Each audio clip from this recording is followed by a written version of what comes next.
അദാനി ഗ്രൂപ്പിന്റെ ശതകോടീശ്വരനായ ചെയർമാനും ആഗോള സമ്പന്നരിൽ ഒരാളുമായ ഗൗതം അദാനിക്കെതിരെ യു.എസിൽ കേസ്. തട്ടിപ്പിനും വഞ്ചനയ്ക്കുമാണ് കേസെടുത്തിരിക്കുന്നത്. 20 വർഷത്തിനുള്ളിൽ $2 ബില്യൺ ലാഭം പ്രതീക്ഷിക്കുന്ന കരാറുകൾ നേടുന്നതിനും ഇന്ത്യയിലെ ഏറ്റവും വലിയ സോളാർ പവർ പ്ലാന്റ് വികസിപ്പിക്കുന്നതിനും ഇന്ത്യൻ ഉദ്യോഗസ്ഥർക്ക് ഏകദേശം $265 മില്യൺ കൈക്കൂലി നൽകിയതെന്നാണ് കേസ്.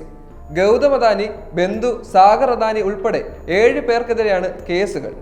അദാനിയും അദാനി ഗ്രീൻ എനർജിയിലെ മറ്റൊരു എക്സിക്യൂട്ടീവും മുൻ സിഇഒ വിനീത് ജെയിനും തങ്ങളുടെ അഴിമതി വായ്പക്കാരിൽ നിന്നും നിക്ഷേപകരിൽ നിന്നും മറച്ചുവെച്ച് $3 ബില്യൺ വായ്പകളും ബോണ്ടുകളും സമാഹരിച്ചതായി പ്രോസിക്യൂട്ടർമാർ പറയുന്നുണ്ട്.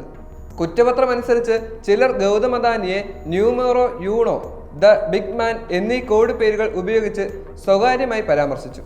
എന്നാൽ ഈ വിഷയത്തിൽ അദാനി ഗ്രൂപ്പ് ഇതുവരെ പ്രതികരിച്ചിട്ടില്ല. വാഷിംഗ്ടണിലെ ഇന്ത്യൻ എംബസിയും സംഭവത്തിൽ പ്രതികരണം അറിയിച്ചിട്ടില്ല. പ്രതികൾക്ക് വേണ്ടിയുള്ള അഭിഭാഷകരെക്കുറിച്ചുള്ള വിവരങ്ങളും പുറത്തു വന്നിട്ടില്ല. ഗൗതം അദാനി, സാഗർ അദാനി, ജെയിൻ എന്നിവർക്കെതിരെ നിക്ഷേപ തട്ടിപ്പിന് ഗൂഢാലോചന അടക്കമുള്ള കുറ്റങ്ങൾ ചുമത്തിയിട്ടുണ്ട്.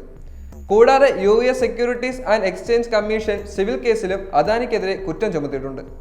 മറ്റ് 5 പ്രതികൾക്കെതിരെ US-ലെ കൈക്കൂലി വിരുദ്ധ നിയമമായ ഫോറിൻ കറപ്റ്റ് പ്രാക്ടീസ് ആക്ട് ലംഘിക്കാൻ ഗൂഢാലോചന നടത്തിയതിനും 4 പേർക്കെതിരെ ഗൂഢാലോചന നടത്തിയതിനും കുറ്റം ചുമത്തി.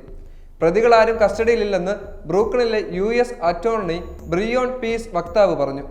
ഗൗതം അദാനി ഇന്ത്യയിൽ ഉണ്ടെന്നാണ് കരുതുന്നത്.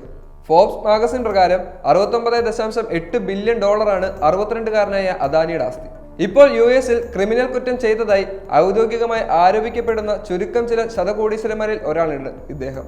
ഫോബ്സ് പട്ടിക പ്രകാരം റിലയൻസ് ഇൻഡസ്ട്രി ചെയർമാൻ മുകേഷ് അംബാനിക്ക് പിന്നിൽ ലോകത്തിലെ ഏറ്റവും സമ്പന്നനായ 22ാം വ്യക്തിയും ഇന്ത്യയിലെ 2ാമത്തെ സമ്പന്നനുമാണ് അദാനി. ഇന്ത്യയിലെ ഗുജറാത്തിലാണ് അദാനി ജനിച്ചു വളർന്നത്. 16ാം വയസ്സിൽ സ്കൂൾ പഠനം ഉപേക്ഷിച്ചു. ചരക്ക് വ്യാപാര സ്ഥാപനമായി 1998-ൽ അദ്ദേഹം അദാനി ഗ്രൂപ്പ് സ്ഥാപിച്ചു. പിന്നാലെ വിമാനത്താവളങ്ങൾ, ഷിപ്പിംഗ് തുറമുഖങ്ങൾ, വൈദ്യുതി ഉൽപ്പാദനം, ഊർജ്ജ ട്രാൻസ്മിഷൻ, ഖനന കമ്പനികൾ എന്നിവ ഉൾപ്പെടെ ഒരു ബിസിനസ് സാമ്രാജ്യം കെട്ടിപ്പടുത്തു.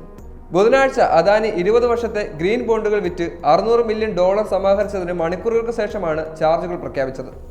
US ഷോർട്ട് സെല്ലറായ Hindenburg research Adani group offshore tax havens തെറ്റായി ഉപയോഗിച്ചുവെന്ന് നേരത്തെ ആരോപിച്ചിരുന്നു. എന്നാൽ അത് കമ്പനി നിഷേധിച്ചു. ഹിൻഡൻബർഗിന്റെ 2023 ജനുവരിയിലെ റിപ്പോർട്ട് അദാനി ഗ്രൂപ്പിന്റെ ഓഹരികളിൽ ഏകദേശം $150 ബില്യൺ തകർച്ചയ്ക്കും കാരണമായി.